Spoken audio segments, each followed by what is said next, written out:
ቤተክርስቲያን ሁላችን ላይ ደክማብናለች። እውነቴን እንምላችሁ ስንቆርብ አልከፈልንም፣ ስንጠመቅ አልከፈልንም፣ ታመን ስንመጣ ጸበል ውስጥ ስንፈወስ እግዚአብሔር አምላክ ምንም አይነት ነገር ስጡኝ አላለም። እኛን ብቻ ነበር የፈለግነው። እኛ ግን ሀብት ንብረታችንን የምናመጣውን ቁሳቁስ በሙሉ ከምረንለት ራሳችንን ግን ከቀባሪ ጋር እያስቀበርን እንወጣለን። እና እውነት ተነሳን ብለን ነው ይሄንን በዓል የምናከብረው። ክርስቶስስ እውነት ነው ከሙታን ተነስቷል። በዛ ደስ ተሰኝተን ስብከታችንም ቅዱስ ጳውሎስ እንዳለው ከንቱ እንዳልሆነ አምነን እንድንናገራለን። የኛን ሕይወት ግን ስናየው እንኳን ልንነሳ የተቀበርንበት መቃብር ራሱ ተመችቶን እየተገላበጥን ያለንበት ኃጢአት አልፈታ ብሎን የተጨነቅን እንዳለን ሁሉ ከምንሰራው ጽድቅ ይልቅ እየሰራ ነው ያለነው ኃጢአት እያመጣልን ያለ ነገር ደስ አሰኝቶናል። እውነት እኮ ነው። ኃጢአት ስንሰራው ኃጢአት ስናደርጋት የሚሰማን ደስታ በቅጽበት የምናጣጥመው ስለሆነ ኃጢአት ለሁላችን ቅርብ የሆነችው ለዚህ ነው። ልብ ብላችሁ ስሙኝ ክርስቲያኖች፣ ኃጢአትን የምንሰራት በኃጢአት የሚመጣው ደስታ ቅርባችን ስለሆነ ነው። ጠጥተን ለመስከር የምንሄደው ሳቅ ቅርብ ስለሆነ ነው። ጨዋታው ስለሚመጣ ነው የምንለው አይደል? ጾመን ጸልየን ሰግደን መጽውተን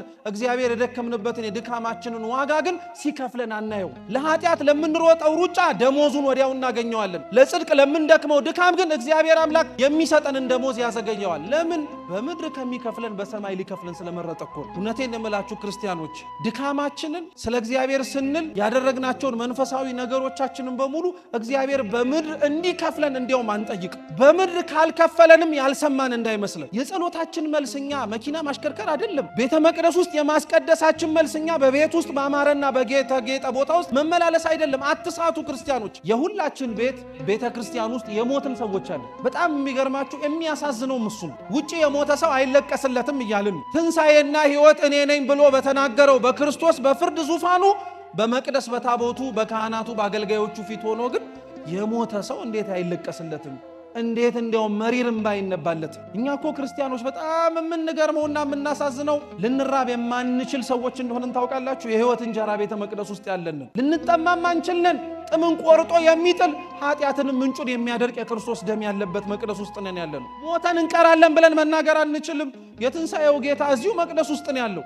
ግን አብዛኞቻችን መቅደስ ውስጥ እንኳን ሆነን የሞትን ሰዎች ነን። ቤተ ክርስቲያን ውስጥ እንኳን ሆነን ከምግባር ከሃይማኖት የራቅን ሰዎች ነን። መገኘታችን ቤተ ክርስቲያን ውስጥ ዋጋ የለውም እያልኳቸው አይደለም። ቤተ ክርስቲያን ውስጥ ግን መምጣትና መገኘታችን ተገኝተናል ብለን ለመናገራችን ብቻ ሳይሆን ከተኛንባቸው መነሳት ያለብን ኃጢአቶቻችን ላይማ ብድግ ብለን መነሳት አለብን። ጽድቅ ስንሰራ አብረው ሊተባበሩን የማይፈልጉ ኃጢአት ስንሰራ ግን ሬሳችንን ተሸክሞ የሚዞሩ ስንት ሰዎች እኮ ሊቀብሩን የሚያመቻቹ ስንጓዝ በኃጢአት አብረውን አለንላችሁ ብለው አፈር አይንካችሁ ብሎ ከመሬት ከፍ የሚያደርገን ሰው የለም። ተቸገርን ስንል ኪሱ የማይፈታለት፣ ነውር እንስራ ስንል ግን ተበድሮ የሚያመጣ ሰው የለም ከኛ መካከል አለ።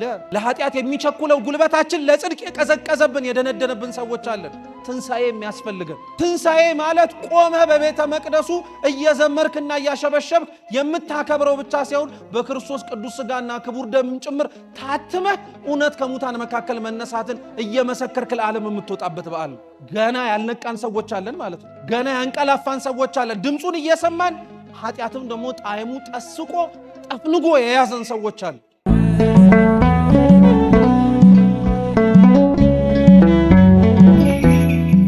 በስመ አብ ወወልድ ወመንፈስ ቅዱስ አህዱ አምላክ አሜን። በስመ አብ ወወልድ ወመንፈስ ቅዱስ አህዱ አምላክ አሜን። በስመ አብ ወወልድ ወመንፈስ ቅዱስ አሃዱ አምላክ አሜን። ክርስቶስ ተንሥአ እሙታን አሰሮ ለሰይጣን ሰላም ኮነ።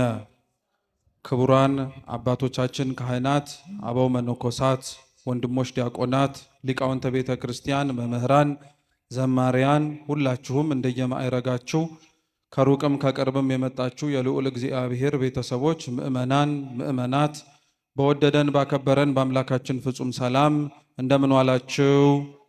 እንደምን አመሻችሁ?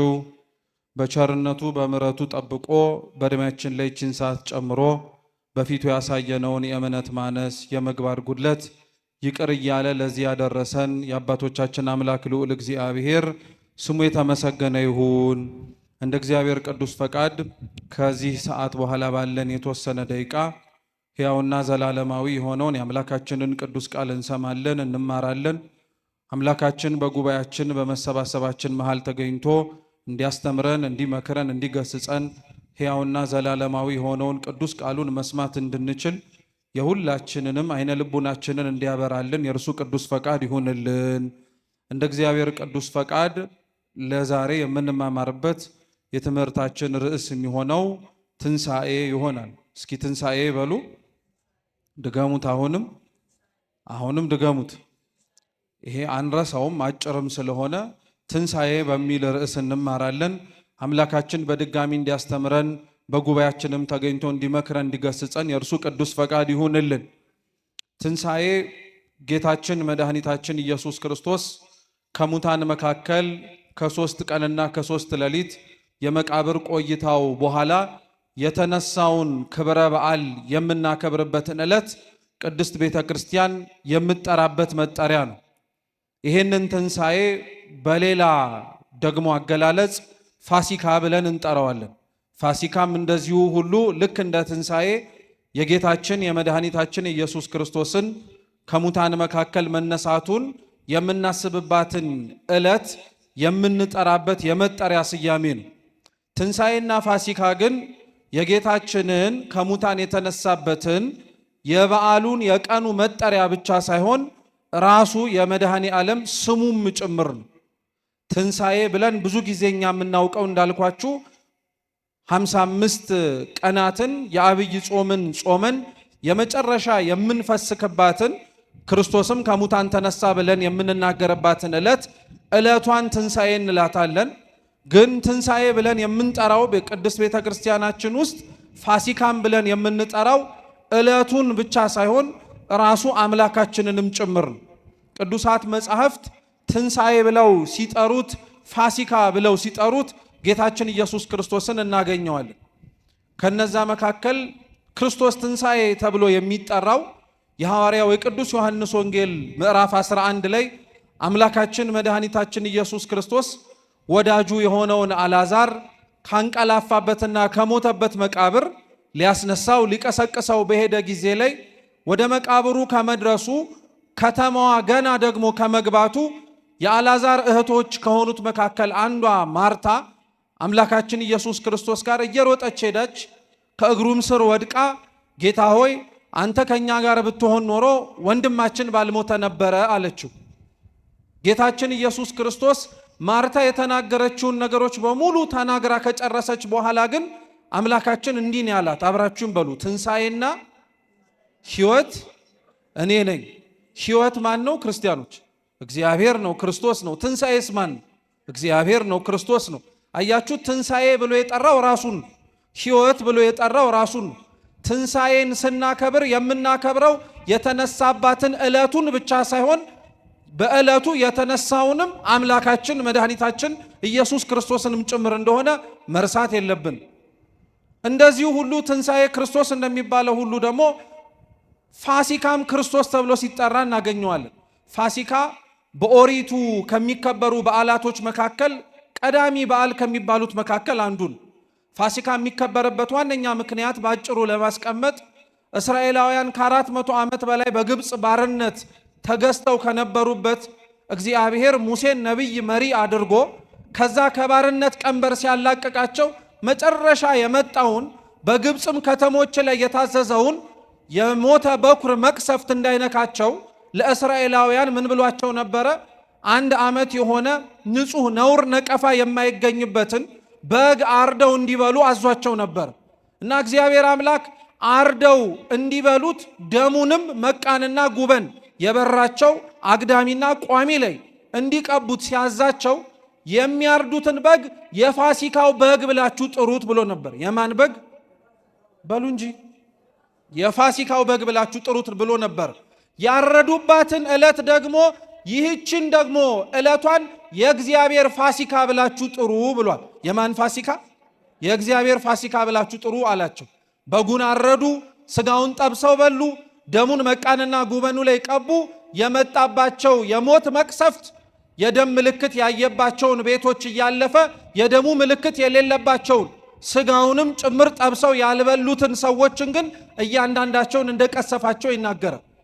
እስራኤላውያን ለጊዜው ከግብፅ ባርነት ነፃ የወጡበትን አርደው የበሉትን በግ እግዚአብሔር አምላክ የፋሲካው በግ በሉት ብሎ ሲናገር ብሉይ ኪዳንን እየተረጎመ ያስተምር የነበረው ሐዋርያው ቅዱስ ጳውሎስ ደግሞ አንደኛ ቆሮንቶስ መልእክቱ ምዕራፍ 5 ቁጥር 7 ላይ እስራኤላውያን አርደው የበሉት በግ ነው፣ እኛ ግን ታርዶ የበላ ነው ክርስቶስ ነው ይልና ምን ይላል?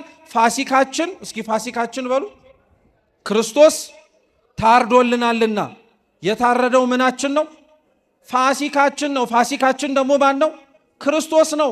በፋሲካ እስራኤላውያን በጉን አርደው ከግብፅ እንደወጡት ሁሉ ንጹሕ ነውር ነቀፋ የሌለበት የእግዚአብሔር በግ ተብሎ የሚጠራው ጌታችን ኢየሱስ ክርስቶስም በመስቀል ሞት ሞቶ ስጋውን ቆርሶ ደሙን አፍስሶ የበላነውን እኛን ደሙን የጠጣነውም እኛንም እንዳሻገረንና እንዳወጣን ለማሳየት ቅዱስ ጳውሎስ ፋሲካ ክርስቶስ ነው ብሎ ይጠራው።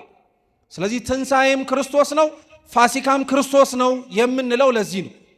ይሄንን በዓል ቅዱስ ቤተ ክርስቲያናችን የበዓላት ሁሉ በኩር ነው ብላ ትጠራዋለች። የበዓላት ሁሉ በኩር ነው። የጾም ነው፣ የጸለይ ነው፣ የሰገድ ነው። በአብይ ጾም ውስጥ ባሳለፍናቸው ቆይታዎች ሁሉ የሰነበት ነው። መሰንበት ለምንድን ነው ተብሎ ቢጠየቅ ለትንሣኤ ነው።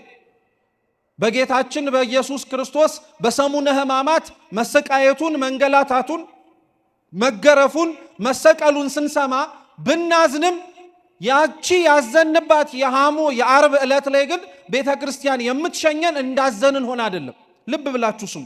ዓርብ ዕለት ስቅለትን ስናከብር ከ15 ቀን በፊት ማለት ነው እያዘን እያለቀስን ጌታችን ኢየሱስ ክርስቶስ የማይሞተው ሞተ እያልን እያነባን እየሰገድን ነበር ያሳለፍነው። እስከ ስንት ሰዓት ብትሉኝ እስከ 11 ሰዓት ነው እንደዛ የቆየን። ከ11 ሰዓት በኋላ ግን 55ቱንም ቀናት ሰቅለናቸው የነበሩትን ያልተጠቀምንባቸውን ለዝማሬ አገልግሎታችንም ጭምር አንስተን በእጃችን ያልጨበጥናቸውን መቋሚያውን፣ ጸናጽሉን፣ ከበሮን ይዘን ንሴብሖ ለእግዚአብሔር ስቡሐ ዘተሰብሐ እግዚአብሔርን እናመስግነው እርሱ ምስጉን ነው የተመሰገነ ነው ብላ ነው ቤተ ክርስቲያን የሸኘችን። አመስግነን ነው በክርስቶስ ሞት የተለያየ ነው። ለምን?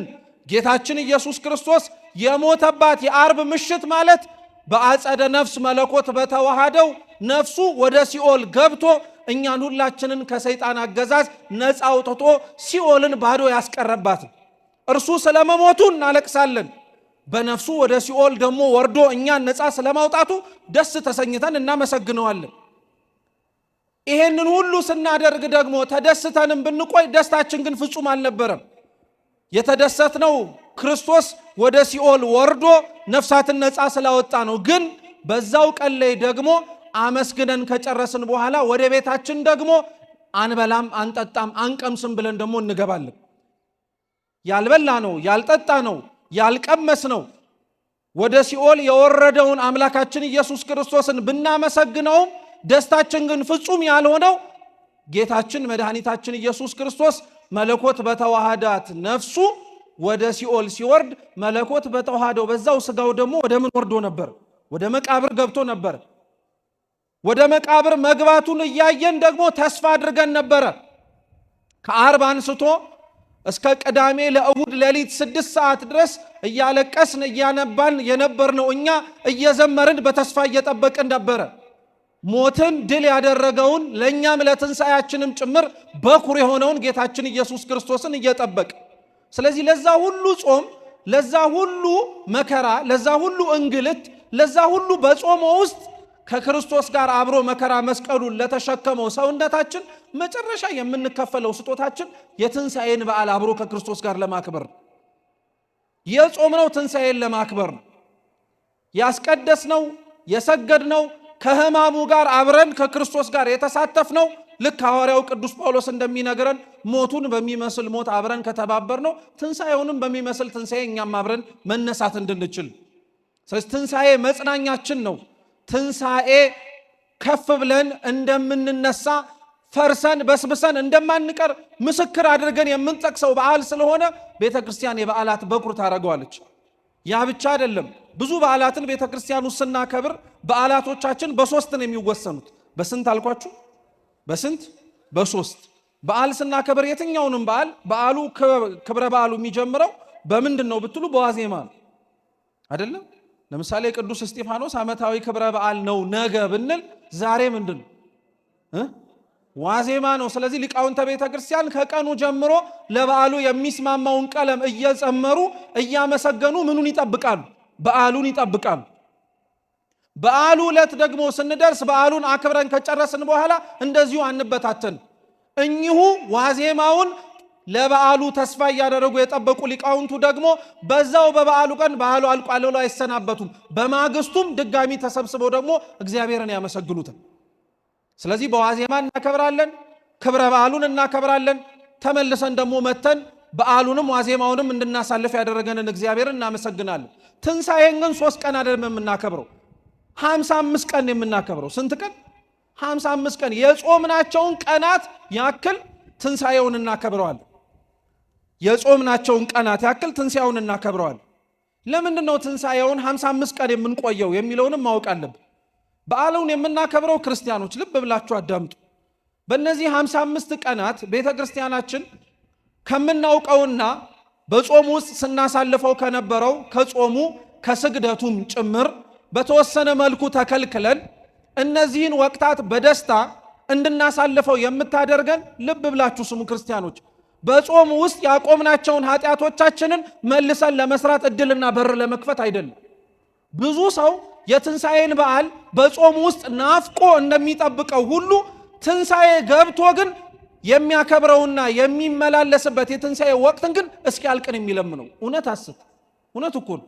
የትንሣኤን በዓል ልክ ከገባ በኋላ ሳምንቱን ደስ ይለናል፣ ዕለቱን ዳግም ትንሣኤም ደስ ይለናል፣ 3ኛውም ሳምንት ደስ ይለናል። ከ3ኛው ሳምንት በኋላ ግን እንደው ምን አለ ይሄ ጾም በመጣ ነው የምንለው። ለምን ይመስላችኋል? በዓሉን መከበር ባለበት ልክ እያከበር ነው። በእነዚህ 55 ቀናት ውስጥም ጭምር እንዴት መመላለስም ጭምር እንዳለብን ስለማናውቀው በጾሙ ውስጥ ሰብስበንና በጾም ውስጥ ከእግዚአብሔር አምላክ ጋር ተገናኝተን ያካበትናቸውን ብዙ በረከቶቻችንን ሳምንትና 2 ሳምንት ሳይቀር እንደምንጥለው እንደምንተወው ስለምናውቀው ነው። 55ቱን ቀናት ግን ከክርስቶስ ትንሣኤ በኋላ ሐዋርያት እንዴት ነው የነበሩት የሚለውን ማወቅ ለዚህ ጥሩ መልስ ነው። ክርስቶስ ከተነሳባት ከዛች ቀን አንስቶ 40ውን ቀን አንደኛ ሐዋርያት ከክርስቶስ እግር ስር እየተማሩ ነበር። ምን እያደረጉ? እየተማሩ ነበር። ለዛ ነው ቤተ ክርስቲያናችን ክርስቶስ ከተነሳበት እስካረገበት እስከ 40ኛው ቀን ድረስ ለሐዋርያት ያስተምራቸው እንደነበረ የሐዋርያት ሥራ ምዕራፍ 1 ጥሩ ምስክር ነው። እያስተማራቸው ቆይቶ ነበረ። ይሄን ያስተማራቸውን ትምህርት ቤተ ክርስቲያናችን መጽሐፈ ኪዳን ትለዋለች። ምን ትለዋለች? መጽሐፈ ኪዳን። ኪዳን የተማሩት አባቶቻችን ሐዋርያት በዚህ ወቅት ነው። ስለዚህ ሰው ከክርስቶስ ትንሣኤ በኋላ ምን ማድረግ አለበት ብላችሁ የምትጠይቁ ከሆነ ምን ብሩቅ ሳትሄዱ እዛው ቅዱስ መጽሐፍ ላይ ተጽፎ የምናገኘው ከክርስቶስ ትንሣኤ በኋላ ሐዋርያት እየተማሩ እንደነበረ ነው። ሁለተኛው ከክርስቶስ ትንሣኤ በኋላ ሐዋርያት ምን እያደረጉ ነበረ ብላችሁ ብትጠይቁ ደግሞ መንፈስ ቅዱስን እስኪወርድላቸው እየጠበቁ ነበር። ምን እስኪወርድላቸው? መንፈስ ቅዱስ። እነዚህ 55 ቀናት ክርስቲያኖች ስንጾም ትንሣኤውን ጠብቀን እንደቆየነው ሁሉ ከትንሣኤ በኋላ ያሉ 55 ቀናትን የመንፈስ ቅዱስን መውረድ ተዘጋጅተን የምንጠብቅበት ወቅታቶች ናቸው። ኃጢአት የምንሰራበት አይደለም። ለስጋችን ምቾት የምንመላለስበት አይደለም። ስለ ጾምንባቸው 55 ቀናት መረን ለቀን የጾሙ ልጓም እንደተፈታልን እንደፈለግን የምንበላበት፣ የምንጠጣበት፣ የምንሰክርበት፣ የምንዘሙትበት አይደለም። መንፈስ ቅዱስን የምንጠባበቅበት ነው። ክርስቶስ ከተነሳ በኋላ ተስፋ አድርጎ ደቀ መዛሙርቱን ራሱ የነገራቸው ኃይልን ከአርያም እስከምትለብሱ ድረስ ከየት እንዳትወጡ ብሎ ነው። ከኢየሩሳሌም እንዳትወጡ ነው ያላቸው። እያስተማረ እስኪያርግ ድረስ ጠበቃቸው። ካረገ በኋላ ያስተማርኳችሁን ይዛችሁ እዛው ኢየሩሳሌም ተቀመጡ አላቸው። ኢየሩሳሌም ቤተ ክርስቲያን እኮ ናት። አብዛኞቻችን በጾሙ ወቅት የተመላለስንባትን ቅድስት ቤተ ክርስቲያን በበዓለ ሃምሳ እኮ ዞር ብለን አናያት። አብዛኞቻችን በጾሙ ወቅት የሰገድንባትን የጸለይንባትን እንባችንን ያበስንባትን ቅድስት ቤተ ክርስቲያንን ጾሙ ከተፈታ በኋላ አገልግሎቷም ጭምር የተዘጋ ይመስል ተመልሰን አናያትም። ያ ግን አልነበረም። 55ቱን ቀናት ማንን የምንጠብቅበት ነው አልኳችሁ? መንፈስ ቅዱስ መውረዱን የምንጠባበቅበት ነው። መንፈስ ቅዱስ እስኪወርድ ድረስ ከቤተ ክርስቲያን ከተባለች ከኢየሩሳሌም ቅጽር የማንወጣበት ነበር። 55ቱን ቀናት በዓሉን እንድናከብር ቅድስት ቤተ ክርስቲያን የምታዘን ሁለተኛ ለዚህ ነው። ሶስተኛው ቅድስት ቤተ ክርስቲያን ይሄንን በዓል 55 ቀናት እንዲከበር የምታደርገው በዓሉ 55 ቀን በተከታታይ እንቁጠር እንጂ 55ቱንም ቀን እንደ አንድ ነው የምናከብረው። እንደ ስንት እየሰማችሁኝ ነው? እንደ ስንት? እንደ አንድ ነው የምናከብረው። ለምሳሌ ዛሬ በዓሉ ምንድን ነው ተብላችሁ ብትጠየቁ ምን ብላችሁ ነው የምትመልሱት? ትንሣኤ ነው የምትለው። ነገስ ትንሣኤ ነው። ከነገ ወዲያስ? 55ቱንም ቀን ያለ መቋረጥ የምናከብረው በዓል ምንድን ነው? ትንሣኤ ነው። ለምን ይመስላችኋል 55ቱንም ቀን እንደዛ የምናከብረው? መቼም ክርስቶስ ከሙታን መካከል ከተነሳ እኮ በኋላ ድጋሚ መቃብር ውስጥ እየገባ ዙሪያው ላይ ለነበሩት ሰዎች በሙሉ እንደ አዲስ እየተነሳ እኮ ታስተምሮ አይደለም። በፍጹም አንዴ ሞተ፣ አንዴ ከሙታን መካከልም ጭምር መግነዝ ፍቱልኝ፣ መቃብር ክፈቱልኝ ሳይል አምላካችን ተነሳ። ከዛ በኋላ አምላካችን አልሞተም። ከዛ በኋላ ወደ ተቀበረበት መቃብርም ክርስቶስ አልወረደም። 55ቱን ቀናት ታዲያ ትንሣኤን የምናከብረው ለምንድን ነው ብላችሁ የምትጠይቁ ከሆነ የክርስቶስ ትንሣኤ ለእኛም ጭምር የትንሣኤ በኩር ስለሆነ ነው። እስኪ የትንሣኤ በኩር በሉ። አዎ ጌታችን ኢየሱስ ክርስቶስ መነሳቱ፣ በነገራችን ላይ ክርስቲያኖች እኛም ራሳችን አፋችንን ሞልተን ከሞትን በኋላ ፈርሰን በስብሰን አንቀርም፣ እንነሳለን ለማለት ምልክታችን እሱ ነው። ፈርሰን በስብሰን በአፈር ውስጥ ገብተን ተቀብረን አንቀርም፣ እንነሳለን ብለን እንድንናገር ያስቻለን የክርስቶስ ከሙታን መካከል መነሳቱን። ለክርስቲያን ግን ሞት ተብሎ የሚጠቀስለት ሕይወቱ አብቅቶ እስትንፋሱም ተቋርጦ ወደ ምድር ገብቶ ሲቀበርና አበቃለትም ተብሎ አፈር ሲለብስ አይደለም። ለክርስቲያን ሞት ተብሎ የሚጠቀስለት የነፍስና የሥጋ መለያየቱ ብቻ ሳይሆን እርሱ ከእግዚአብሔርም ሲርቅ ጭምር ነው።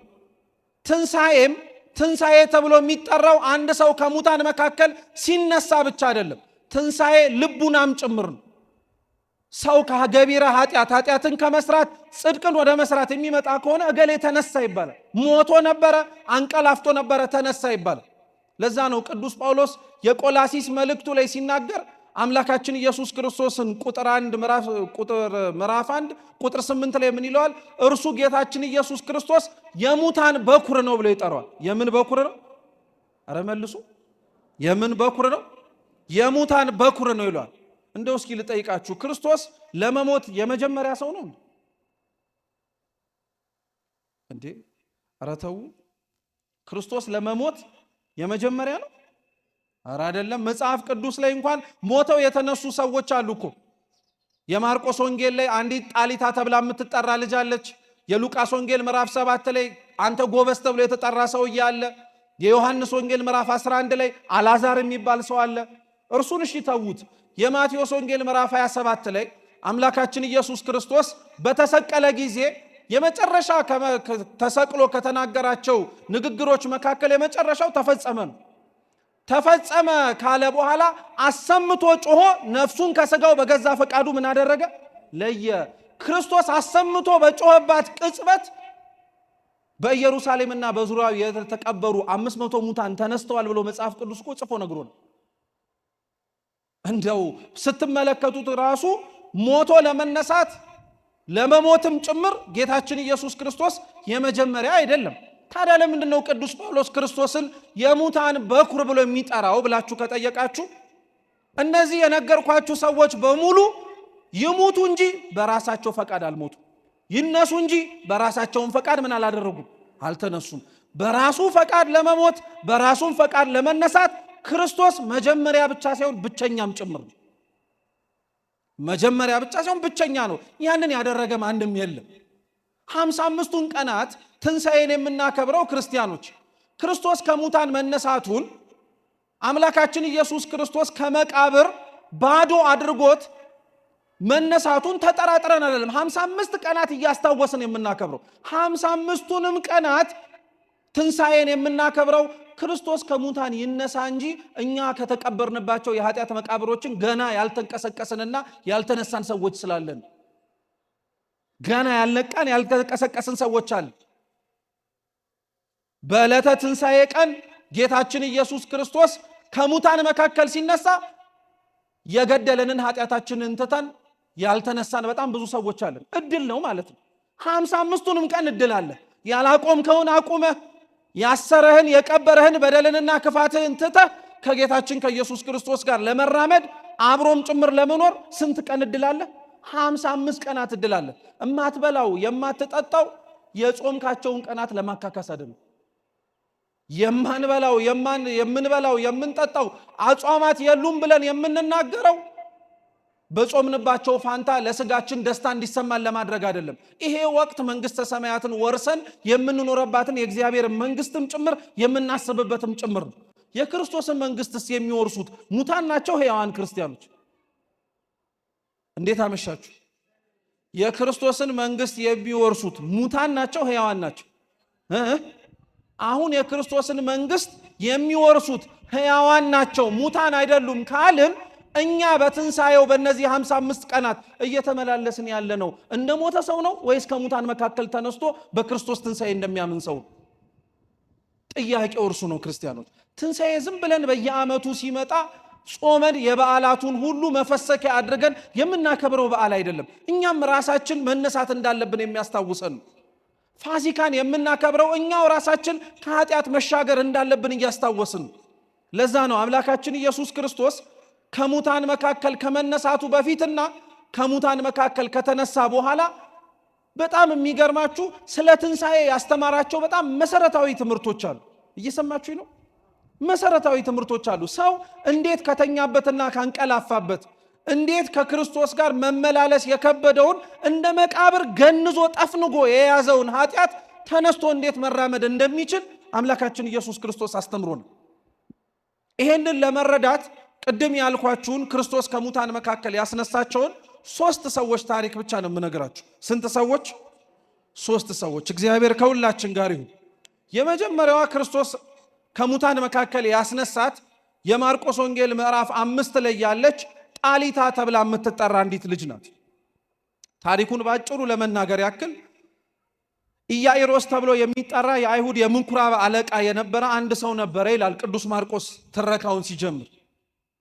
ቅዱስ ማርቆስ ኢያኢሮስ የሚባል አንድ ሰው ነበር አለ። ኢያኢሮስ የአይሁድ የምኩራቦቻቸው አለቃ ነው፣ ሹም ነው። ምኩራብ የአይሁድ ቤተ ጸሎት ነው። ልብ ብላችሁ ስሙ። በአይሁድ በምኩራቦቻቸው ውስጥ ይሄ ኢያኢሮስ ሹም ነው፣ አለቃ ነው። በምኩራቦቻቸው ውስጥ አይሁድ እየተገናኙ ጸሎት የሚጸልዩበት የነቢያትን መጻሕፍት ሲነበቡ የሚሰሙበት ስፍራ ነው። እዛ ስፍራ ውስጥ ጌታችን ኢየሱስ ክርስቶስ ከአንድም የተደጋጋሚ ጊዜ ላይ እየገባ ሲያስተምር በጣም እንዳያስተምር መሰናክል የሚሆኑበት ሰዎች ናቸው ውስጥ ያሉት። እሱ ብቻ አይደለም። ታስታውሱ እንደሆነ አስተምሮ ከጨረሰ በኋላ ራሱ ድንጋይ አንስተው ሊወግሩትም የዛቱበት ሰዓት ነበረ። ከመካከላቸው ተሰወረባቸው እንጂ።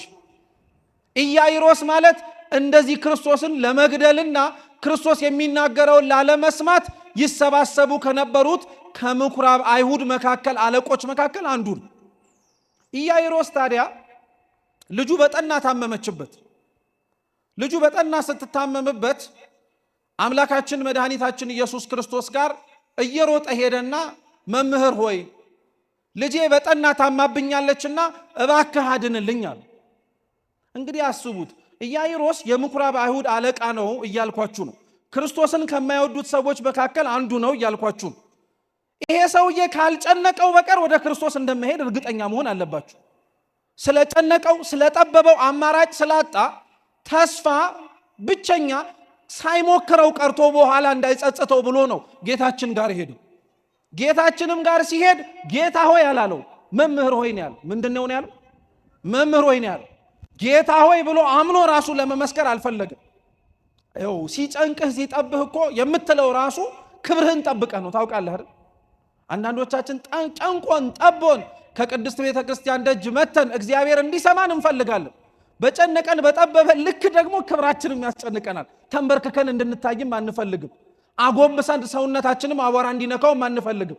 የእግዚአብሔርን ሁሉን ቻይነት እንፈትነዋለን። ራሱ ሳልንበረከክ አትሰማኝም፣ ሳልጸልይ አታዳምጠኝም፣ ደጅ ካልተመላለስኩኝ በቀር አቤት አትለኝም እንላለን። እግዚአብሔር ይህንን ሁሉ እንድናደርግ እኮ የሚያደርገን በእኛ መመላለስ ውስጥ መምጣት መግባት ውስጥ ትልቅ ለሱ የሚጨምርለት እንኳን ትንሽም የሚጨምርለት ነገር ኖሮ አይደለም። ክርስቲያኖች ለጸሎታችሁ መልስ እግዚአብሔር አምላክ አዘግይቶ እናንተን ቤቱ ደጅ እንድጠኑ የሚያደርጋችሁ ጸሎታችሁን ብላችሁ መታችሁ እግዚአብሔርን ይዛችሁት ቤት እንድትሄዱ ነው። ጸሎትህን ሰምቶ እሱን ይዘው ካልሄድክ ምን ዋጋ አለ? እግዚአብሔር ግን በጣም ብዙዎች ከመካከላቸው አሉ ጨንቋቸው ጠቧቸው ወጥሯቸው እርሱ ካልሆነ በቀር ልክ እንደ ኢያኢሮስ ፈውስ ሊሰጣቸው እንደማይችል አውቀው መጥተው ሳይፈወሱ ነገር ግን እሱን ሲያገኙት አክብረውት የተቀመጡ ሰዎች አሉ። ከበሽታቸው ጋር መኖርን የመረጡ ክርስቶስን ናፍቀውትና ወደውት አንተ ከበሽታችን ትበልጥብናለህ አትፈውሰን ከፈለክ ነገር ግን ከደጅ አታውጣን ያሉ እግዚአብሔር ሁላችንን ከደጁ አያውጣ። እኛ ግን ጸሎታችን እንዲሰማ ነው እንጂ አብረነው መኖርም ራሱ አብረነውም ጭምር መቀመጥም የእግዚአብሔር ሐሳብ በእኛ ህይወት ላይ እንደሆነ አላወቅም። ኢያኢሮስ ልጄ ታማብኛለች አድንልኛል። ጌታችን ኢየሱስ ክርስቶስ ና ወደ ቤት እንሂዳለን። እንደው እዚሁ ጋር አንድ ሌላ ታሪክ ላምጣላችሁ። ኢያኢሮስ የአይሁድ የምኩራብ አለቃ ነው። የተማረ ሰው ነው። በደንብ ጠንቅቆ የሚያውቅ ሰው ነው። እዚሁ የመጽሐፍ ቅዱስ ክፍል ላይ ደግሞ አንድ ሮማዊ 100 አለቃ አለ። እየሰማችሁ የሉቃስ ወንጌል ምዕራፍ 7 ቁጥር 1 ላይ ታሪኩ ተጽፎ ታገኙታላችሁ። ይሄ ሮማዊ ወታደር አምላካችን ኢየሱስ ክርስቶስ ማቴዎስ ወንጌል ምዕራፍ 8 ላይ አለ ታሪኩ። ምን ገጠመው መሰላችሁ? ልክ እንደ ኢያኢሮስ ልጁ ታመመችበት እና ወደ ጌታችን ወደ ኢየሱስ ክርስቶስ ሄደና ጌታ ሆይ ልጄ በጠና ታማብኛለችና እባክህ አድንልኝ አለ። አምላካችን ኢየሱስ ክርስቶስ ልክ ኢያኢሮስን እንዳለው ና ወደ ቤት እንሂድ አለ። ና ወዴት እንሂድ? እግዚአብሔር ወደ ሁላችን ቤት ይግባ። ና ወደ ቤት እንሂድ አለ። 100 አለቃው ግን ከኢያኢሮስ የተለየ መልስ ነው የሰጠው። ምንድን ነው ያለው?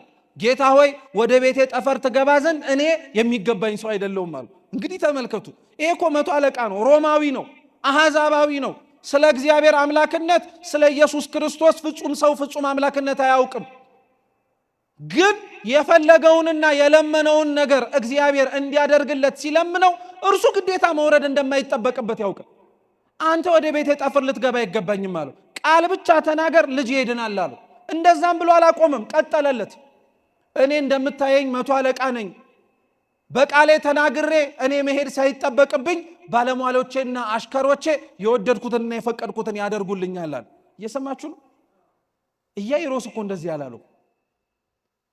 በእኛ ዘንድ እኮ የታጣ እምነት በአሕዛብ ዘንድ እንደሚገኝ ታውቃላችሁ።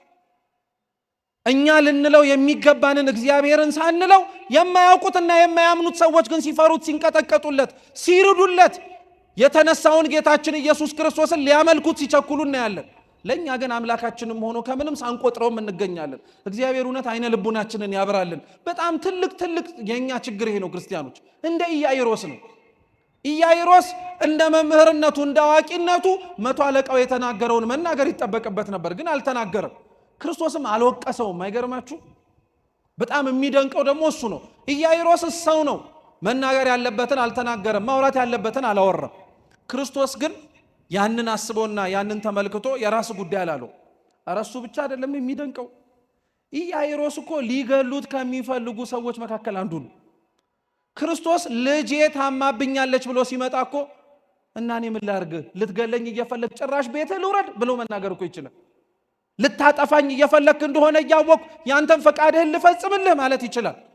ጌታችን ኢየሱስ ክርስቶስ ግን በልቡ የሸመቀውን በክፋት ያሰበውን የትላንትናውን ማንነቱን አሁንም ይዞት የመጣውን ምንነቱን ከማየቱ ይልቅ ጭንቀቱን የተመለከተለት ትምህርት እኮ ነው። በነገራችን ላይ ክርስቲያኖች አምላካችን ጠላቶቻችሁን ውደዱ ብቻ ብሎ ሳይሆን የሰበከን እኮ ብድራታቸውን እግዚአብሔር በሰማይ እንደሚከፍላቸውም ጭምር አምናችሁ ክፉን በክፉ ምን አታርጉ ብሏል።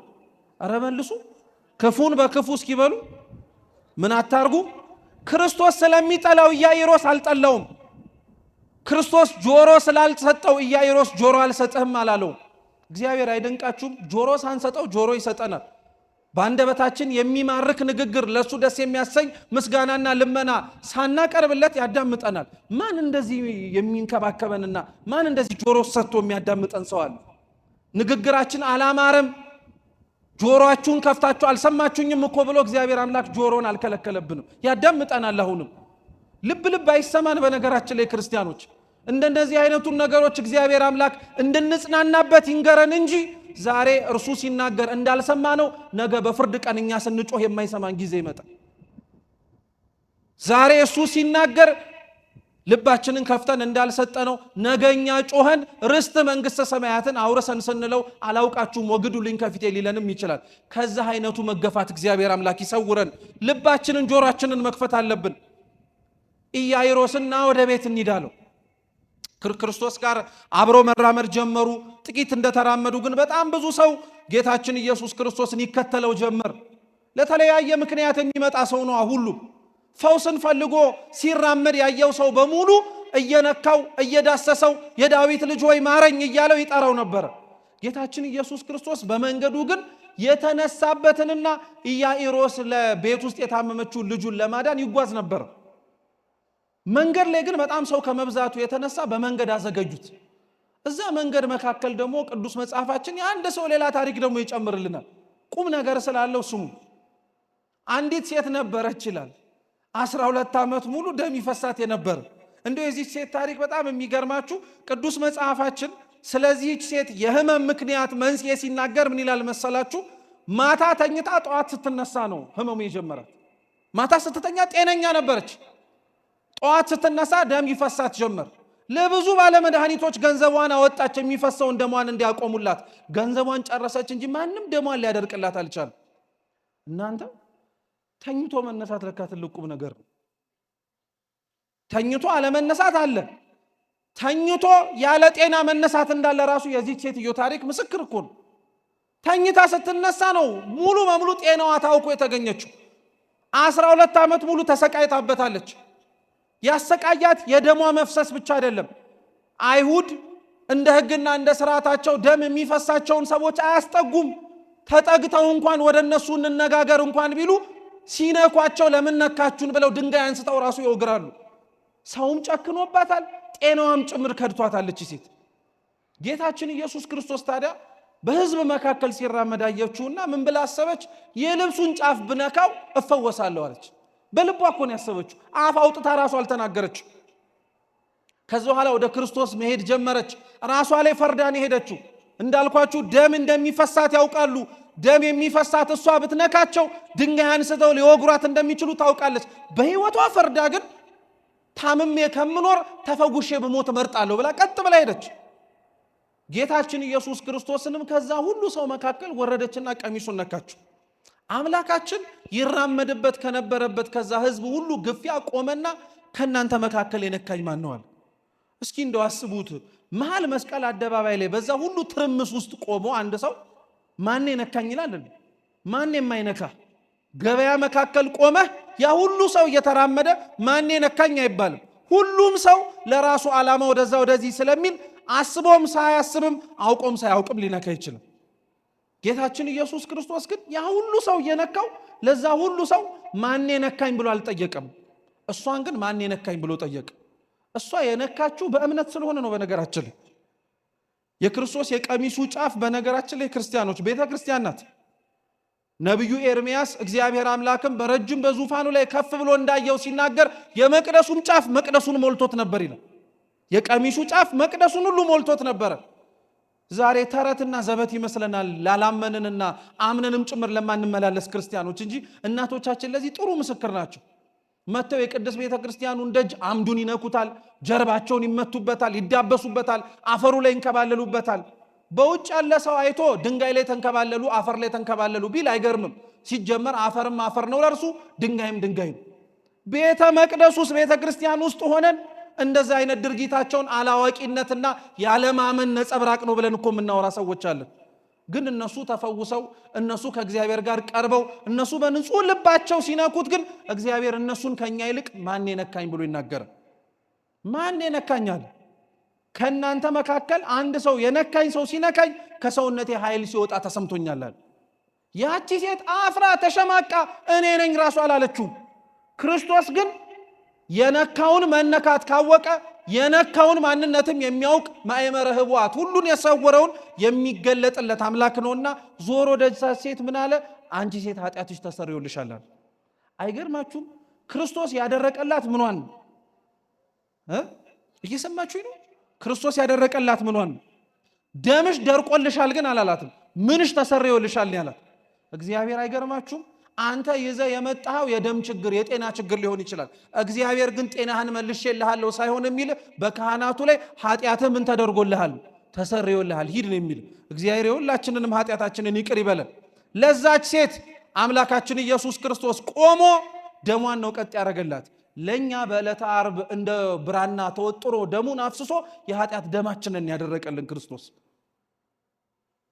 ደሙን ቀጣለላት። ኃጢአትሽ ተሰርዮልሻል ተባለች። ይሄ እግረ መንገዱን እየሄደ እኮ ያደረገው ተአምር ነው። አይገርማችሁም? አምላካችን ትምህርት እኮ ነው ይሄ ራሱ። የተነሳው የኢያኢሮስ ልጅ ታማለች ተብሎ ሊፈውስ ነው። እግረ መንገዱን ግን እቺን የታመመችዋን ሴት ግን ሲያገኛት አይ የተነሳውበት ዓላማ የዚህን ሰውዬ ልጅ ታማለች ላድናት ነው እንጂ አንቺን ስመለሽ አድንሻለሁ አላላትም። ሲያገኛት ፈውሷት አለፈ እንጂ ቁም ነገር አለው። እግዚአብሔር አምላክ ጸሎታቸውን ከሚሰማቸው፣ እግዚአብሔር አምላክ ልመናቸውን አቤት ብሎ ከሚጣራላቸው ከቅድስት ቤተ ክርስቲያን ህብረት ውስጥ መጠቃለል ማለት ይሄ ነው። እግዚአብሔር የጻድቃንን ጸሎት ለመስማት ሲመጣ እኛ ተሰብስበን ያለነውን የኃጢአተኞችንም ልመናዎቻችንን አብሮ ይሰማል። እውነት እኮ ነው። ቤተ ክርስቲያን ጉባኤያዊት ናት፣ ህብረታዊት ናት የሚባለው እኮ ለዛ ነው። የእኛን ጸሎት ባይሰማ የቅዱስ እስጢፋኖስን ልመናውን ግን ይሰማል። ለቅዱስ እስጢፋኖስ ልመና መልስ ለመስጠት ያለው አምላካችን ለኛ ለኃጢአተኞቹም በቅዱሳኑ አማካኝነት መልሱን ይሰጠናል። ከናንተ መካከል ሩቅ አንሄድ። አሁንም ቅርብ በሆነ ምሳሌ ላስረዳችሁ። ጸጉራችሁ ወይንም ደግሞ የራስ ቅላችሁ ቢደርቅ ቅባት ስትቀቡ ቅባቱን የምትቀቡት ምናችሁ ላይ? ቶሎ ብሏ ራሳችሁን ነው አይደለም የምትቀቡት። ግን የምትቀቡት ቅባት ራሳችሁን ለማረስረስ ብላችሁ ተቀብታችሁትም ቢሆን ዓላማችሁ አድርጋችሁ ባታስቡትም በተዘዋዋሪ ምናችሁም ጭምር ይረሳል። እጃችሁ ሳይረስም እንዴ? የተቀባው ጭንቅላትህን ነው። ከጭንቅላትህ ጋር አብሮ ግን ምንህ ረሷል። እግዚአብሔርም እንዲህ ነው የሚሰማቸውን ለመስማት ሲል እግረ መንገዱን እኛንም ያዳምጠናል። እግዚአብሔር የሁላችንንም ልመና ያዳምጥ። ወዲያውኑ የኢያኢሮስ ቤት ውስጥ የነበሩ ባለሟሎች ታዲያ ጌታችን ኢየሱስ ክርስቶስ ያቺን ሴት ልክ እንደፈወሳት መጡና ምን አሉ?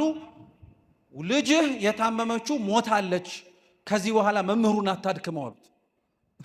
ምንም እያሉት መሰላችሁ? ታማ ቢደርስ ኖሮ ሊፈውሳት ይችላል። አሁን ግን ስለሞተች አታድክመው፣ በቃ እሱም ወደ መንገዱ ሂድ፣ አንተም ና ወደ ቤት ገብታ አልቅስ አሉት። ጌታችን ኢየሱስ ክርስቶስ ግን እንዲያውም ቅድም ይጓዝበት ከነበረው ፍጥነት በላይ ሞተች ሲባል ና አብረን እንሂዳል። እግዚአብሔር እንዲህ አይነት አምላክ ነው። ጨንቆን ጠቦን መልስ ላይ ሰጠን ይችላል። አበቃለት ብለን ጉዳያችንን ስንቀብረው ግን ቀስቅሶ ማስነሳት ይችላል። እግዚአብሔር ሲዘገይብህ እንዲያውም የበለጠውን ነገር ሊሰጥህ። ታማለች ያለችው ሞተች ሲባል ኑ እንሂዳል። ወደ ቤታቸውም ሲገባ ቤታቸው ውስጥ ትልቅ ለቅሶ ነበረ። ያለቅሱ ነበር፣ ያዝኑ ነበር። ክርስቶስም ወደ ውስጠኛው ክፍል ወደዛች ልጅ ወደ ሞተችበት አልጋ ላይ ገባና ተቀመጠ። ምን አላቸው? ይህቺ ልጅ ተኝታለች እንጂ አልሞተችም አላቸው። ማን አሁን ከኛ መካከል በመተኛትና በመሞት መካከል ሰው ልዩነት እንዳለው ያውቃል? ያውቅ? ቤታችሁ እናንተ ነቅታችሁ የተኛው ሌላውን ሰው እያያችሁ ታለቅሳላችሁ? አናለቅስም። የተኛው ሰው ምን ማድረጉ ስለማይቀር መነሳቱ አይቀርም። ክርስቶስ ወዶ እንዳይመስላችሁ የሞተችዋን ልጅ ሞታ ሳይሆን እኮ አይደለም። ሞታለች፣ በደንብ ሞታለች፣ ግን አላለም። ተኝታለች ነው ያለው። የተኛ ሰው እንደሚነቃ ሁሉ የሞተም ሰው ፈርሶ በስብሶ አይቀርም። ምን ማድረጉ አይቀርም፣ መነሳቱ አይቀርም። ጊዜውን ነው የማናውቀው እኛ። አሁን የተኛ ሰው ስቀሰቅሰው እንደሚነሳ ስለምታውቅ ያን ያክል አትፈራም፣ አትደነግጥም። በዙሪያችን የቀበርናቸው ወዳጅ ዘመዱ ቤተሰቦቻችንን ግን አፈር ውስጥ ስናስገባቸው ሐዘኑ መራር የሚመስለን ተነስተው ከእግዚአብሔር የፍርድ ዙፋን ፊት ዳግም የሚነሱባትን ቀን እኛ ስለማናቀው። ስለዚህ ክርስቶስ ገባ፣ ተኝታለች እንጂ አይ አልሞተችም አላቸው። የሚገርማችሁ ልክ እሱ እንደዛ ሲል በቤቱ ውስጥ የነበሩት ሰዎች በሙሉ ያለቅሱ ከነበረበት ለቅሶ ተገልብጠው ከፍተኛ ሳቅ ሳቋል። ምክንያቱም እንዳልኳችሁ ነው፣ መተኛትና መሞትን ስለሚያውቁት ነው። እና የመሰላቸው ወይ ተሳስቶ የመሰላቸው ወይ እነሱን ለማጽናናት የተናገረው ንግግር ነው። ግን ክርስቶስ አይደለም፣ እነሱን ለማጽናናት የሞተች እንዳልሆነችም ጭምር ተጠራጥሮም አይደለም፣ እንደ ሞተች ጠንቅቆ ያውቀዋል። ሲናገር ግን እነሱ ሳቁ። አምላካችን ኢየሱስ ክርስቶስ ሁሉንም አስወጣቸው ከቤተሰቦቿ ውጭ። ቤተሰቧን ካመጣቸውና እዛ ክፍል ውስጥ ካስቀመጣቸው በኋላ ግን ምን አለ መሰላችሁ? አብራችሁን በሉ ጣሊታ በሉ እንጂ ጣሊታ ተነሽ። የሞተችዋ ልጅ ወዲያውኑ አፈፍ ብላ ተነሳች። ክርስቶስም የምትበላውን አምጡላት አላቸው ቤተሰቦች። ይሄ መጽሐፍ ቅዱስ ክፍል አሁን የነገርኳችሁ የአንዲትን ልጅ አምላካችን ኢየሱስ ክርስቶስ ከሙታን መካከል ያስነሳት። ታሪኩን ግን እንዳልኳችሁ ክርስቶስ ከሙታን መካከል ማስነሳት እንደሚችል ምስክር እንዲሆን ቀድሞ የተጻፈ ቀድሞ የተደረገ ብቻ አይደለም። የጣሊታ የመሞቷና የመነሳቷ ታሪክ የኛ የሁላችን ታሪክ ስለሆነ ነው። ጣሊታ ገና ሮጣ ያልጠገበች ልጅ ናት። ገና መንፈሳዊ ሕይወታቸውን ጀምረው ሳይጨርሱት ገና ከቤተ ክርስቲያን የራቁባቸውን ዓመታት እያዘኑና እየተብከነከኑ ወደ ክርስቶስ መንገድ የጀመሩ ሰዎች ሊሞቱ ሊያንቀላፉ ይችላሉ። እናዝናለን። ምን አለ ኃጢአት በሰራበት ጊዜ ላይ ያቆየው እግዚአብሔር ጽድቅ ለመስራት ሲመጣ ለምን በቶሎ ጠራው ያልናቸው እኮ ሰዎች አሉ። እንደዚህ ያልናቸው ሰዎች አሉ። እግዚአብሔር በጊዜ የሚጠራቸው ሰዎች አሉ። ጣሊታ አንድም የኛ ምሳሌ ናት። ጣሊታ የሞተችው ቤቷ ውስጥ ነው። የሁላችን ቤት ቤተ ክርስቲያን ውስጥ የሞትን ሰዎች አለ። በጣም የሚገርማችሁ የሚያሳዝነው እሱ ነው። ውጪ የሞተ ሰው አይለቀስለትም እያልን ነው። ትንሣኤና ሕይወት እኔ ነኝ ብሎ በተናገረው በክርስቶስ በፍርድ ዙፋኑ በመቅደስ በታቦቱ በካህናቱ በአገልጋዮቹ ፊት ሆኖ ግን የሞተ ሰው እንዴት አይለቀስለትም? እንዴት እንዲያውም መሪርም ባይነባለትም? እኛ እኮ ክርስቲያኖች በጣም የምንገርመውና የምናሳዝነው ልንራብ የማንችል ሰዎች እንደሆነን ታውቃላችሁ። የሕይወት እንጀራ ቤተ መቅደስ ውስጥ ያለንን ልንጠማም አንችልነን። ጥምን ቆርጦ የሚጥል ኃጢአትንም ምንጩን የሚያደርቅ የክርስቶስ ደም ያለበት መቅደስ ውስጥ ነን ያለነው። ሞተን እንቀራለን ብለን መናገር አንችልም። የትንሣኤው ጌታ እዚሁ መቅደስ ውስጥ ነው ያለው። ግን አብዛኞቻችን መቅደስ ውስጥ እንኳን ሆነን የሞትን ሰዎች ነን። ቤተ ክርስቲያን ውስጥ እንኳን ሆነን ከምግባር ከሃይማኖት የራቅን ሰዎች ነን። መገኘታችን ቤተ ክርስቲያን ውስጥ ዋጋ የለውም እያልኳችሁ አይደለም። ቤተ ክርስቲያን ውስጥ ግን መምጣትና መገኘታችን ተገኝተናል ብለን ለመናገራችን ብቻ ሳይሆን ከተኛንባቸው መነሳት ያለብን ኃጢአቶቻችን ላይማ ብድግ ብለን መነሳት አለብን። እውነቴን እንደምላችሁ ክርስቲያኖች፣ በትንሹ ነገር ላይ ምን የምትረኩት? በትንሹ ነገር ለምን እንደምትጽናኑት? ቢያንስ እንኳን ይሄን አድርጌዋለሁ እያልን እኮ ነው የምንኖረው። ታውቃላችሁ፣ ቢያንስ እንኳን እያልን ኃጢአቶቻችንን እያወዳደረን እኮ ነው የምንኖረው። ቢያንስ እንኳን ነውሮቻችንን ከሰው ጋር እያነጻጸረን የምንኖረው። ማን እንደዛ እንድንኖር ፈቀደልን? ማንስ እንደዛ እንድንመላለስስ በእጅ እሺ ብሎ አሰናበተን? ማንም እኮ አላለንም። ታውቃላችሁ፣ እግዚአብሔር እንድንመላለስ የሚፈልገው መቅደሱ ውስጥ እንዲያየንም የሚፈልገው እንደተነሱና ኃጢአታቸውን ለማቆም ችለው እንደሚመላለሱ ክርስቲያኖች ሆነው ነው። ያ እንኳን ባይሆንልን ኃጢአታችንን ለመተው ግን የቀበሩንን በደሎቻችንን በጥሰን ለመነሳት ግን ቢያንስ እንኳን መጣር አለብን። ቢያንስ መሞከር እንኳን አለብን። ክርስቶስ ቤት ውስጥ ሞታ ያገኛት ጣሊታ ማለት መቅደስ ውስጥ የሞትን የኛ የሁላችን መነጸብራቅ የሁላችን በቃ። ሁለተኛ ጌታችን ኢየሱስ ክርስቶስ ከሙታን መካከል ያስነሳው ሉቃስ ወንጌል ምዕራፍ 7 ላይ ያለውን አንድ ሰው ያን ሰው ቅዱስ መጽሐፍ ሲናገር ስሙን አይጠቅስም። አንተ ጎበዝ ነው የሚለው። አንተ ማን አልኳችሁ? ጎበዝ ነው የሚለው። ያ ጎበዝ ለእናቱ አንድ ልጅ ነበረ። ባለቤቷን አታለች፣ መበልት ነበረች።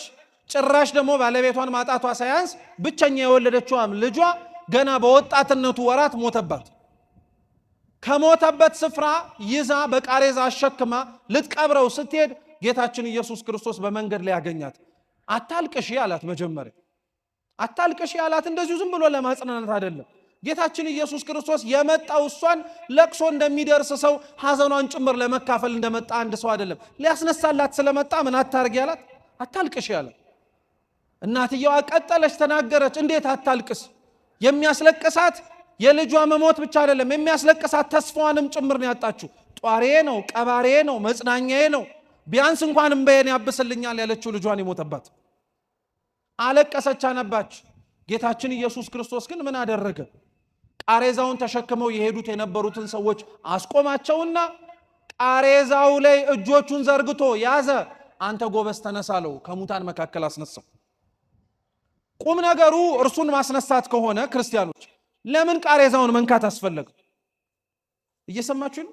ቁም ነገሩ ማስነሳት ከሆነ ቁም ነገሩ እርሱን ከሙታን መካከል ነፍሱና ስጋውን አገናኝቶ ሕይወት እንዲሰጠው ምክንያት ከሆነ ምንድነው ታዲያ ቃሬዛውን መንካት ያስፈለገው? ክርስቶስ የነካውን ቃሬዛ ቅዱስ ቄርሎስ ዘእስክንድርያ በረከቱ ለሁላችን ትድረሰን ምን ብሎ ያስተምርበታል? ጌታችን ኢየሱስ ክርስቶስ እጆቹን ዘርግቶ የነካው ቃሬዛ የቅዱስ መስቀሉ ምሳሌ ነው ይል። እርሱ የነካው ቃሬዛ ድምፁን አሰምቶ ሲናገር ለዛ ለሞተው ጎበዝ ቀስቅሶ ሕይወት እንዲሰጠው ምክንያት ከሆነ እጁ ሳይሆን ሰውነቱ ያረፈበት ደሙ የፈሰሰበት ራሱን ቤዛ አድርጎ ለዓለም የሰጠበት ቅዱስ መስቀል አሰምቶ ሲናገርማ አንድ ብቻ ሳይሆን ሲኦልንም ጭምር ይበዘብዛል እንጂ ብሎ አስተምሮበታል። ክርስቶስ ግን ያንንም ጎበዝ ሲያስነሳው ልክ እንደ ጣሊታ አሁንም እኛ እንድንነሳ የሚፈልግበትን ትምህርት ለማስተማር ስለፈለገ ነው። አንዳንዶቻችን እንዳልኳችሁ የሞት ነው ልክ እንደ ጣሊታ ቤተ መቅደስ ውስጥ ቤተ ክርስቲያን ውስጥ ነው፣ ከምግባር ከሃይማኖት ጎለን ማለት ነው። አንዳንዶቻችን ደግሞ ቤተ ክርስቲያን ሞተን ቀባሪ ይዞን ደግሞ ሬሳችንን ወደ ዓለም የወጣ ሰዎች አለ። በዓል ነው አለው በቃ ቤተ ክርስቲያን ውስጥ ጾሙንም አለው፣ ስግደቱንም አለው፣ ምጽዋቱንም አለው፣ ሱባኤኑም አለው፣ ምንም ጠብ ያለልኝ ነገር የለም የሚል ሰው ሰምታችሁ አታውቁ? ምንም በቃ እኔም ልለወጥበትም አልቻልኩም፣ ራሴም ላይ የተስተካከለ ነገር ማግኘት አልቻልኩም ብሎ ቤተ ክርስቲያን ውስጥ ሆኖ የዘገየበት እግዚአብሔር የሌለ መስሎት መሞቱን ያመነ ሰው አለ። ቤተ ክርስቲያን ውስጥ ግን መሞት ይሻላል። ለምን መሰላችሁ? ቤተ ክርስቲያን ውስጥ ሞተ ቢያንስ እንኳን የትንሣኤ ቦታ ላይ ስላለ የምትቀሰቀስበት ጊዜ ሊደርስ ይችላል። ቤተ ክርስቲያን ውስጥ ሞተ የሚያሳዝነው ግን ሊቀብሩህ የሚያወጡ ሌሎች ሰዎች ግን ይኖራሉ። እነዛ ቃሬዛውን ተሸክመው የሄዱ የነበሩት ሰዎች ማለት ጓደኛቸውን ሊቀብሩት የወሰዱት ናቸው። ጽድቅ ስንሰራ አብረው ሊተባበሩን የማይፈልጉ፣ ኃጢአት ስንሰራ ግን ሬሳችንን ተሸክመው የሚዞሩ ስንት ሰዎች እኮ አሉ። ሊቀብሩን የሚያመቻቹን፣ ስንጓዝ በኃጢአት አብረውን አለንላችሁ ብለው አፈር አይንካችሁ ብሎ ከመሬት ከፍ የሚያደርገን ሰው የለም። ተቸገርን ስንል ኪሱ የማይፈታለት፣ ነውር እንስራ ስንል ግን ተበድሮ የሚያመጣ ሰው የለም ከኛ መካከል አለ። ለኃጢአት የሚቸኩለው ጉልበታችን ለጽድቅ የቀዘቀዘብን የደነደነብን ሰዎች አለን። ትንሣኤ የሚያስፈልገን ጌታችን ኢየሱስ ክርስቶስ ለዛ ነው ቀብረው የሞተውን ሰው ለመቅበር ተሸክመው የሄዱትን ሰዎች ቁሙ አላቸው። ለምን? ያቺ የሞተችና ያቺ በኃጢአት ቆስላ የወደቀች ነፍስ የኛ ምሳሌ ናት። ክርስቶስ ስትሞትበት እንዲሁ በቃ ተቀበር ብሎ ለዓለም አሳልፎ አይሰጥህም። ያለህበት ቦታ ይወርድልሃል አምላክህ። ለአዳም እኮ ሲኦል ነው የወረደለት በነፍሱ። መቀስቀስ አቅቶት ነው ጠርቶ ከሲኦል የሲኦልን ማሰሪያ በጥሶ መጥራት ከብዶት ይመስላችኋል? የካህሊነት ጉዳይ እኮ ሆኖ አይደለም። በነፍሱ እስከ ሲኦል ድረስ የወረደለት እንዴት እንደወደደው እንዲያውቀው ነው። አንተ የወደክበት ቦታ እግዚአብሔር አምላክ ወድቆ ያነሳል። አንተ የወደክበት ቦታ ላይ እግዚአብሔር አምላክ መጥቶ ይቀሰቅሳል። ይሄ ምስክር ነው። ሊቀብሩት እየሄዱ ያለውን ሰው አብሯቸው እየተራመደ ነው አቁሙት ያዙት ያላቸው። ከቤተ ክርስቲያን ተስፋ የቆርጠን የወጣን የኛ ትንሣኤ እዚህ ሳይሆን ውጪ የመሰለን ሰዎች ካለን ክርስቶስ እየተጣራ ነው። ትንሣኤያችን አምላካችን ኢየሱስ ክርስቶስ ልቀስቀሳችሁ እያለ ነው። አይነ ልቦናችንን አምላካችን ጆሮአችንን የሚክፈትልን። ከሰማነው መቀስቀስ ይችላል። ከሰማነው ማንቃት ይችላል። ቀሰቀሰው፣ አስነሳው። ለእናቱ አታልቅሽ እንዳላት መልሶ ልጇን ሰጣት። ተመልከቱ፣ ጣሊታን ሲያስነሳት ካስነስታት በኋላ የምትበላውን አምጡላት ነው ያለው። እስኪ የምትበላውን በሉ እንጂ ምን አርጉላት? አምጡላት። ይሄንን ሰው ደግሞ ካስነሳው በኋላ መልሶ ለማን ነው የሰጠው?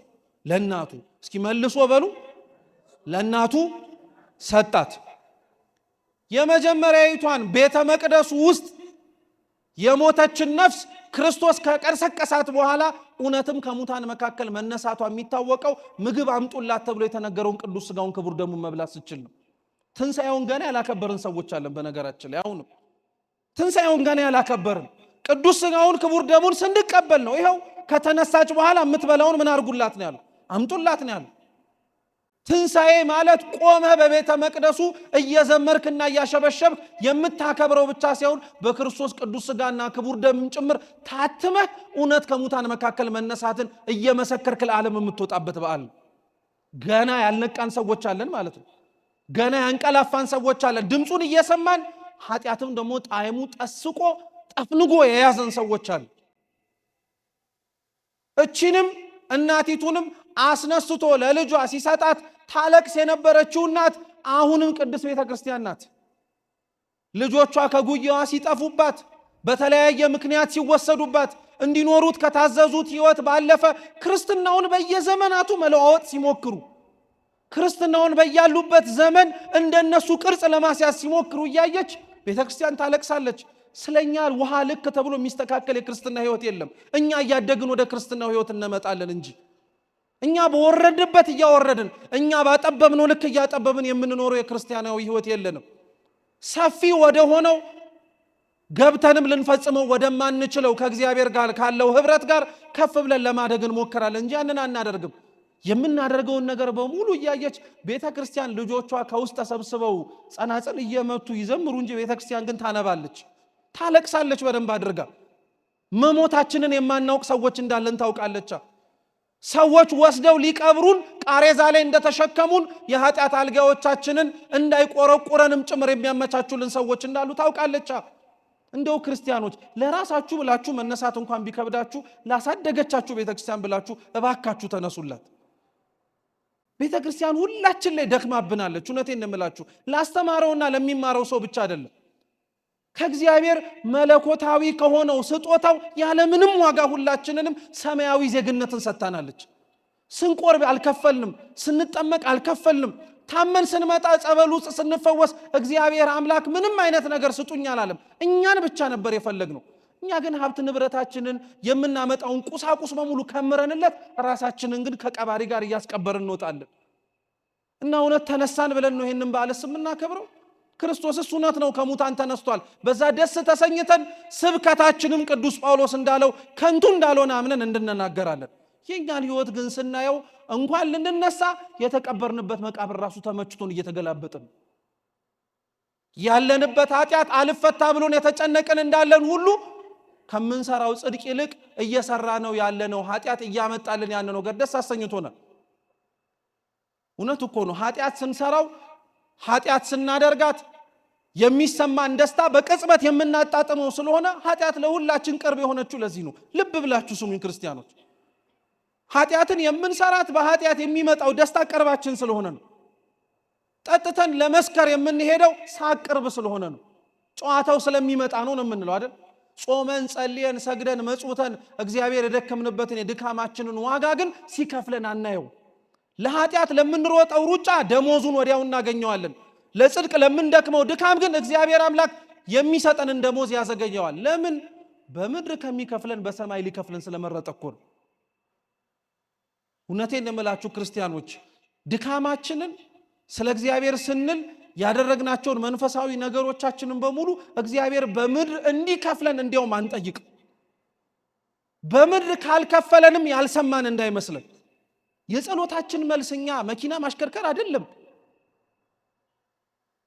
ቤተ መቅደስ ውስጥ የማስቀደሳችን መልስኛ በቤት ውስጥ በአማረና በጌጠ ቦታ ውስጥ መመላለስ አይደለም። አትሳቱ ክርስቲያኖች። እኛ መንፈሳዊ ህይወትን ከእግዚአብሔር ጋር ያለንን ህብረት የምንለካው ቁሳዊ በሆነ ነገር አይደለም። እንደዛ ማድረግ የጀመርን ጊዜ የተለማመድንም ጊዜ ነበረ ተንሸራተን ይወደቅ ነው። ዛሬ አሁን በየአውደ ምህረቶቻችን ራሱ እኮ እልል በሉላቸው ተብሎ የሚሰሙት የጸሎቶቻችን መልሶች ምንድን ናቸው?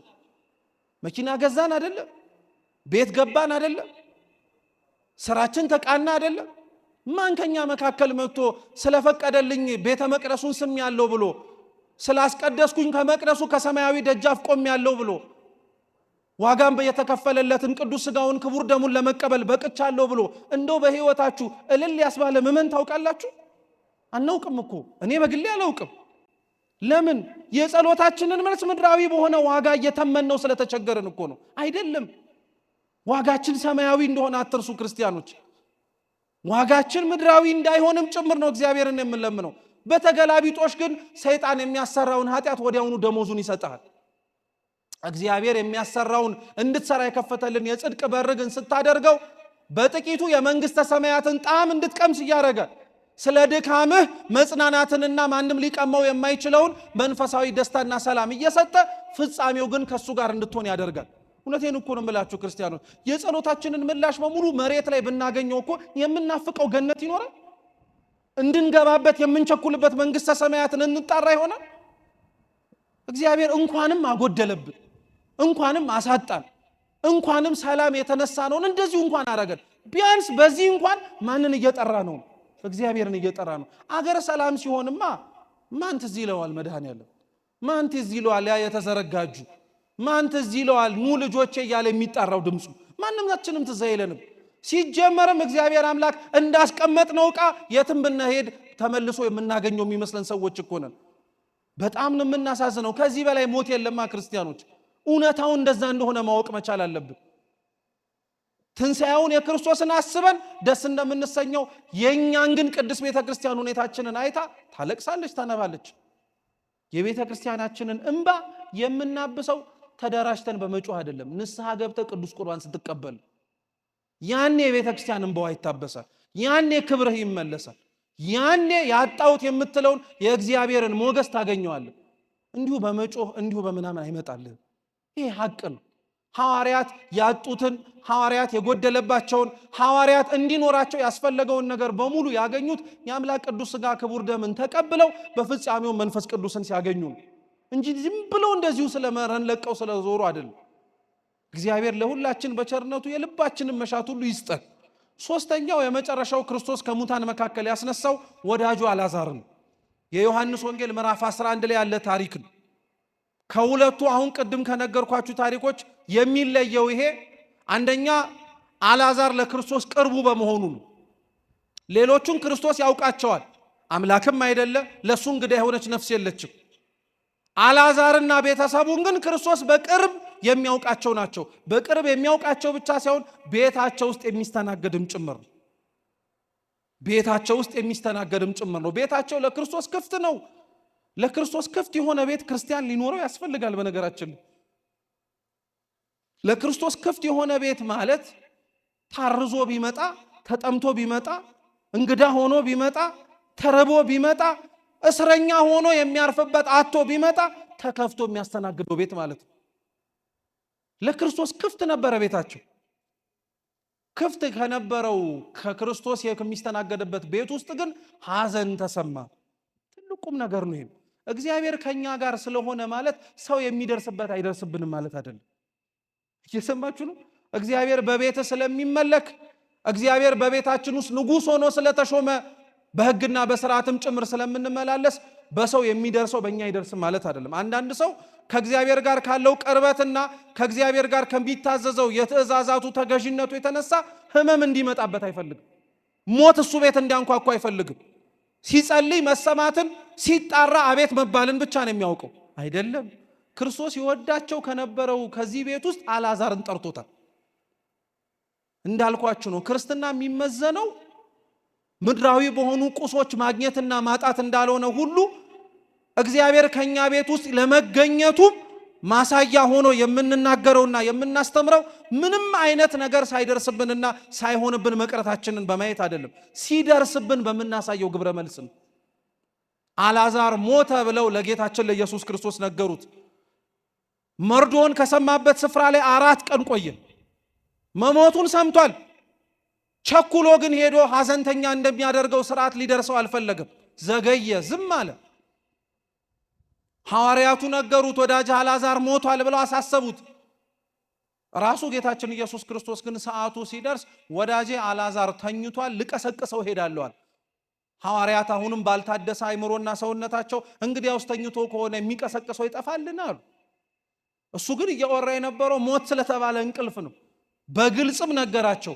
እንቅልፍ ሞት እንደሆነ በእርግጠኝነት የምናውቀው አልዓዛርን እንዴት ብሎ ሊቀሰቅሰው እንደሄደ ክርስቶስ ሲናገር ወዳጄ አልዓዛር ሞቷል፣ ላስነሳው ሄዳለሁ አላቸው።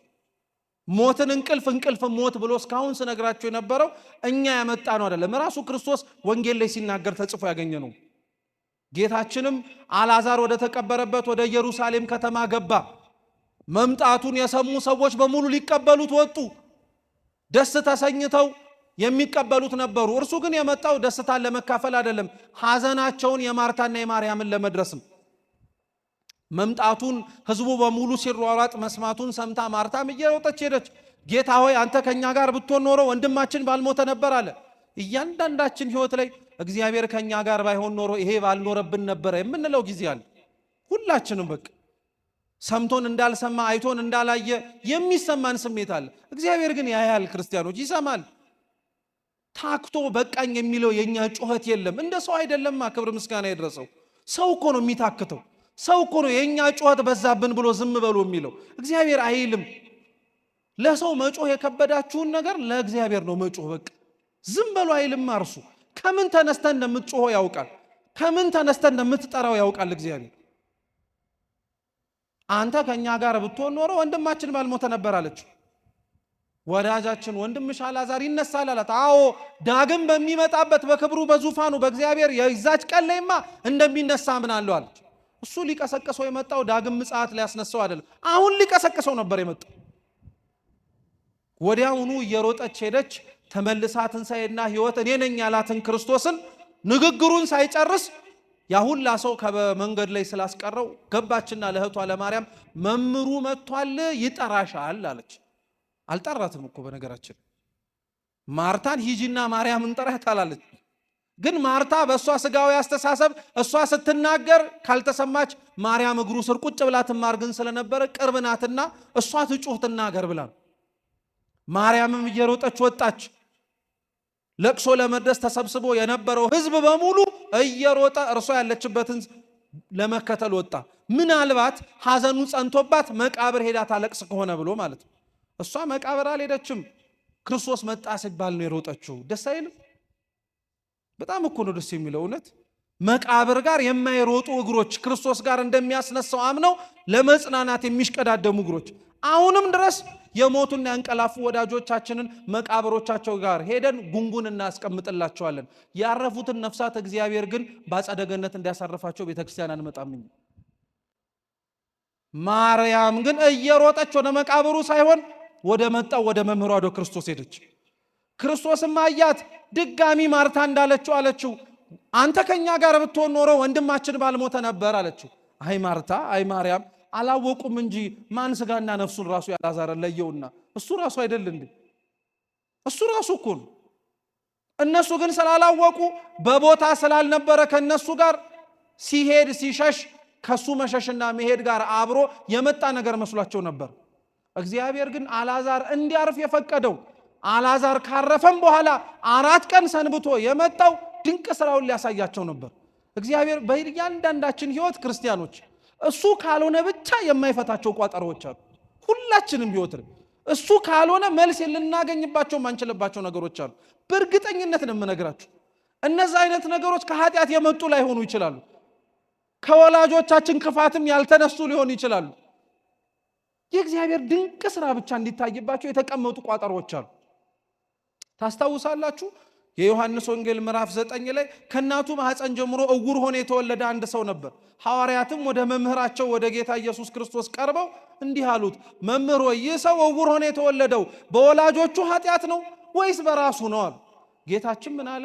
ይህ ሰው እውር ሆኖ የተወለደው በወላጆቹም ኃጢአት አይደለም በራሱም ኃጢአት አይደለም አለ። አብራችሁም በሉ፣ ይህ ሰው እውር ሆኖ የተወለደው የእግዚአብሔር በሉ እንጂ ድንቅ ስራ እንዲገለጥበት ነው። አይገርማችሁም? ድንቅ ስራው እግዚአብሔር እንዲገለጥብን እግዚአብሔር ሊያሳወረን የሚችልባቸው ጊዜያቶች አሉ። አሁን ነገ የምናከብረው የአብይ ጾም 3ኛው ሳምንት የሉቃስ ወንጌል ምዕራፍ 24 ላይ ያሉት የኤማሁስ መንገደኞች የሚታሰቡበት ነው። የኤማሁስ መንገደኞች ጌታችን ኢየሱስ ክርስቶስ የተሰቀለባት የኢየሩሳሌም ከተማ ላይ ነበሩ። ሰምተዋል ዜናውን። ተሰቅሎ ከሞተ በኋላ ግን የማይነሳ መስሏቸው ነበረ እያሉ እያወሩ በሞቀው ውይይትም ስለ መንፈሳዊ ነገር እየተጫወቱ ሄዱ ነበር። ጌታችን ኢየሱስ ክርስቶስ ከመካከላቸው ተገለጠ። ስለምንድን ነው የምታወሩት አላቸው። ስለ ኢየሱስ ክርስቶስ እንደሆነ አንተስ ይሄንን ሰው የምንናገርለትን አታውቀውምን? በኢየሩሳሌም አልነበርክምን አሉት። ጌታችን ኢየሱስ ክርስቶስም አብሯቸው ስለ ራሱ ከሙሴ ከሕግ መጽሐፍ ከመዝሙራትና ከነቢያትም እየጠቀሰ አስተማራቸው ይላል። ልብ ብላችሁ ስሙ። ከዛ በኋላ ቀኑ እንደመሸ ባስተዋሉ ጊዜ ላይ የኤማሁስ መንገደኞች ሉቃስና ቀሌዮጳ አንድም ኒቆዲሞስ እባክህ አብረህን በቤታችን እደር መሽቷል አሉት። ክርስቶስም ቤታቸው ገባ። በቤታቸው የነበረውንም ዳቦ እንጀራ ቆርሶ በሰጣቸው ጊዜ ላይ ዓይናቸው ተገለጠና ማን እንደሆነ አወቁ ይላል። አይገርማችሁ? አብሮህ ያለውን እግዚአብሔርን ራሱ ዓይንህ ካልተገለጠ አታውቀው። አብሮህ የሚራመደውን አምላክህን እንጀራ ተቆርሶ ካልተሰጠ ሕይወታዊ የሆነውን የክርስቶስን ስጋና ደም ካልተቀበልክ አታውቀውም። ያለህ መስሎሃል ግን አላየኸውም። የተመለከትከው መስሎሃል ግን አልተመለከትከውም። አያችሁት? እግዚአብሔር የኤማሁስ መንገደኞችን ለጊዜው አይናቸውን ከድኖ ሰውሮ ያሳለፋቸውና እንዲራመዱ ያደረጋቸው እርሱ እንጀራውን ቆርሶ ሰጥቶ አይናቸው ምን ሊያደርግላቸው ስለፈለገ ነው። እስኪ ሊያበራላቸው በሉ፣ ሊያበራላቸው። እግዚአብሔር የሁላችንን አይን ያብራልን። ማየት እንድንችል የሚያስፈልገን እንድናይ እግዚአብሔር ይፍቀድልን። እውነቴን እንደምላችሁ ክርስቲያኖች፣ ማየት ያለብን በጣም ብዙ ነገሮች አሉ ያላየናቸው። ቅዱስ ኤፍሬም ሶርያዊ እንዲያውም የሉቃስ ወንጌል ምዕራፍ 24ን ሲተረጉም ድንቅ በሆነ አገላለጽ ይገልጸዋል። የኤማሁስ መንገደኞች ክርስቶስ አብሯቸው ሆኖ አላወቁም ነበረ። ያዩታል ግን አላዩትም አለ። እስኪ ያዩታል በሉ በሉ እንጂ ግን አላዩትም። አይተውታል ግን አልተመለከቱትም። ይቀጥልና ቅዱስ ኤፍሬም ክርስቶስ ግን ይሄን ለማድረግ የመጀመሪያ አይደለም ይላል። ክርስቶስ ይሄን ለማድረግ የመጀመሪያ አይደለም፣ በልደቱም እኮ ይሄን አድርጎታል ይላል ቅዱስ ኤፍሬም። ለሰብአ ሰገል ይመራቸው ዘንድ የላከውን ኮከብ ሰብአ ሰገል ያዩት ነበር፣ ሌላ ሰው ግን አያየውም። አይደንቅም? አያየውም። ማንም አልተመለከተውም ነበረ። ሌላ ሰው እንዲያውም ከመካከላቸው ሲሆን ይሰወራቸው ነበረ። ያ ኮከብ መርቶ ግን ለነሱ ብቻ እያሳየ ክርስቶስ ጋር አደረሳቸው ይላል ቅዱስ ኤፍሬም። እንደዚሁ ሁሉ የኮከቡ ጌታ ክርስቶስም ከመካከላቸው ሆነና ያላዩትን እንዲያዩ የተመለከቱትን እንዲመለከቱን በደንብ አድርጎ አረጋቸዋል። እግዚአብሔር የሁላችንን አይን ይክፈትልን። አይነ ልቦናችንን በነገራችን ላይ ያብራልን ብላ ቤተክርስቲያን የምትመርቀው ይሄንን ስጋዊ አይንህን ሳይሆን ውሳጣዊ አይናችንን ማለት ነው። ስለዚህ አልዓዛር እንደዛ እንደሆነ ማርታ ማርያም ሲናገሩ ሰማ ክርስቶስ። ወዴት ነው የቀበራችሁታል? በቃ አልዓዛር ላይ ተስፋ ቆርጠው መቃብር ውስጥ ከተውታል። 4 ቀን ሙሉ ሲሰነብት መቼም ይነሳል ብለው ተስፋ ያደርጉማ። ቀብረነዋል አሉ። የቀበራችሁበት ቦታ ወሰዱኛል። እየሄደ በመንገድም ላይ ዙሪያው ላይ የነበሩ ሰዎች ሲያለቅሱ ተመለከተ። ክርስቶስም አለቀሰ አለ። ምን አለ? ለጣሊታ አላለቀሰም እኮ ልብ ብላችሁ ስሙ። ለጣሊታ አላለቀሰም፣ ቀሰቀሳት እንጂ። ለዛ ጎበዝ አላለቀሰም፣ እናቱን አታልቅሽ አላት እንጂ። ለማርታና ለማርያም ግን አታልቅሱ አላላቸውም። እንዲያውም የቀበሩበትን ቦታ እንዲያሳዩት ከነገራቸው በኋላ አብሯቸው እየሄደ ክርስቶስ ምን አደረገ? አለቀሰ። ዙሪያው ላይ የነበሩትም ሰዎች አልዓዛርን ምን ያክል እንደሚወዱ አወቁ ይላል ቅዱስ ዮሐንስ አፈወርቅ። ምን ብሎ ይተረጉመዋል? እና ቅዱስ ጎርጎርዮስ ዘኑሲስ አልዓዛርን መውደዱን ክርስቶስ እምባውን እያፈሰሰ አሳየ። እኔና እናንተን መውደዱን ክርስቶስ እምባውን ሳይሆን ደሙን አፍስሶ አሳየናል። አልዓዛርን ከሚወደው በላይ ነው የወደደህ ማለት ነው። ለአንተ እምባውን ሳይሆን ደሙን ያፈሰሰል። ወዴት ነው የቀበራችሁት አለ። አሳዩት። ድንጋዩን አንሱት አለ። ያንን ድንጋይ እሱን ቀብረው ገንዘው ሲያስገቡት እኮ ለስንት ነው ያገነዙት? ለስንት ነው ያንከባለሉት? መልሳችሁ የከደናችሁበትን ድንጋይ አንሱት አላቸው። መልሳችሁ የከደናችሁበትን ድንጋይ አንሱት አላቸው። ጉዳዩ የማስነሳት ቢሆን ኖሮ ልክ ቅድም እንዳልኳችሁ ጉዳዩ እሱን ቀስቅሶ የማውጣት ነገር ከሆነ ድንጋዩን ማስነሳት ምን አስፈለገ? ያስነሳውንና ሊያስነሳው የመጣውን አልዓዛር ናውጣ ቢለው እንደተዘጋ ከመቃብሩ ማውጣት ይችላል አይችልም? ይችላል። ምን ይሳነዋል እርሱ? ለአልዓዛር ግን የተዘጋበትን ድንጋይ አንከባሉታል። ለምን መሰላችሁ? ክርስቶስ እንደተነሳው አይነት ትንሣኤ ሌሎች እንዳይነሱ የተገባ ስለሆነ። ክርስቶስ በራሱ ፈቃድ ሞተ፣ በራሱ ፈቃድ ተነሳ አልኳችሁ። ሲነሳ ደግሞ ቤተክርስቲያናችን እንዲህ ትላለች፣ መግነዝ ፍቱልኝ እስኪ በሉ እንጂ መቃብር ክፈቱልኝ ሳይል ለአልዓዛር ሲያስነሳው ድንጋዩን አንከባሉ አለ። አልዓዛርን ከሙታን ቀስቅሶ ካወጣው በኋላ ፍቱትና ምን አርጉት አለ? ይመላለስ አለ። ራሱ ግን ከሙታን መካከል ሲነሳ ድንጋዩን ክፈቱልኝ አላለም። መቃብር ውስጥ የተገነዘበትንም ጨርቅ ፍቱልኝ አላለም። መግነዝ ፍቱልኝ፣ መቃብር ክፈቱልኝ ሳይል ነው የወጣው። ለምን ይመስላችኋል? የክርስቶስ መቃብሩ የተቀበረበት ስፍራ ብቻ ሳይሆን ከእህቱም ድንግልና የተወለደበት የእናቱ ማህፀን ምሳሌ ስለሆነ ነው። በተዘጋው መቃብር ውስጥ መቃብሩን ሳይከፍት እንደወጣ ሁሉ አምላካችን ኢየሱስ ክርስቶስም ድንግልናዋን ሳይሽር ወደ ማህፀኗ ገብቶ የተጸነሰ ድንግልናዋንም ሳያጠፋ ከማህፀኗም ወጥቶ የተወለደ እሱ መሆኑን በተነሳበት የትንሣኤ ቀን ራሱ ሰብኮልናል። አልዓዛርን ውጣ አለው፣ ወጣ፣ ተመላለሰ። የአልዓዛርም ታሪክ የኛው ታሪክ ነው። አንዳንዶቻችን እንዳልኳችሁ ቤተክርስቲያን የሞትን አለን። አንዳንዶቻችን ቤተክርስቲያን ሞተን ልንቀበር የሄድን ሰዎች አለን። እንደ አልዓዛር ደግሞ ጭራሽ ተቀብረን 4 እና 5 ቀን የቆየንም ሰዎች እንኖራለን። ከዛም በላይ እድሜያችን በኃጢአት ያለቀብን ሰዎች አለ። ክርስቶስ ግን አያችሁት እያንዳንዱን መቀስቀስና ማንሳት አልከበደውም ለሱ። ለምን ዘመናት በኃጢአት አታንቀላፈም? አንተ ኃጢአትህ ይከብድ ይሆናል እንጂ እግዚአብሔር ያንተም ኃጢአት አንተም አትከብደው፣ አንተም አትከብደውም፣ ኃጢአትህም አይከብድም። እንደዚህ አይነት አገላለጾችን ስለምንጠቀም እኮ ነው እግዚአብሔር እኔ የምሰራውን ኃጢአት እሱ ራሱ ይቅር የሚለኝ አይመስለኝም እንዳትሉ። እንዴት አይልህም? እግዚአብሔር እኔ ኃጢአቴን እንዳቆም ራሱ የሚፈልግ አይመስለኝም አትሉ። ክብር ይግባውና ይሄ ክህደት ነው፣ በፍጹም አይባልም። እግዚአብሔር እንዳንተወው ተጨማለቁበት፣ እንዳናርፍበት ተሰቃዩበት ብሎ እንድንገባ የሚፈቅድልን የኃጢአት መቃብር የምንገነዝበትም የኃጢአት ጨርቅ የለም። እሱማ በትንሣኤ እንድንመላለስ ነው የሚፈልግ። 55ቱን ቀን ክርስቲያኖች እድል አለን ማለት ነው። አያችሁ 55ቱን ቀን ተስፋ አለን። 55ቱን ቀናት ከተነሳው ከሙታን መካከልም ጭምር ተነስቶ ከተመላለሰው ከክርስቶስ ጋር አብረን የመኖርም ምስክር የመሆንም እድል አለን።